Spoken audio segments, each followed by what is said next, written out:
पवन सिंह राजपूत होकर भी ना कटवा लिए यादव से। जी हाँ, नमस्कार दोस्तों, आप लोग देख रहे हैं झटपट बिहार। झटपट बिहार चैनल पे पहली बार आए हैं तो चैनल को सब्सक्राइब जरूर कर लीजिएगा। दोस्तों, आपको बता दें कि हम लोग इस तरह से क्यों बोल रहे हैं, लेकिन आपको पता नहीं है कि सन ऑफ बिहार मनीष कश्यप को जेल जाते ही पवन सिंह और तेजस्वी यादव में मिलन शुरू हो गया।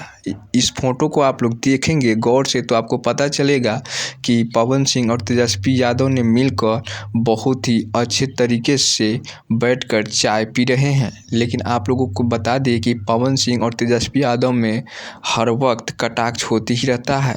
हालांकि इन लोगों को अलग अलग पार्टी है, लेकिन पवन सिंह को इस तरह से नहीं करना चाहिए, क्योंकि पवन सिंह की तरफ से मनीष कश्यप ने बहुत ही ऐसे काम कराए हैं।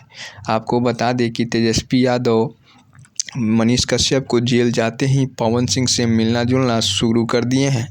तो आप लोगों का क्या कमेंट है ज़रूर बताइएगा। ये वीडियो आप लोगों को कैसा लगा ज़रूर कमेंट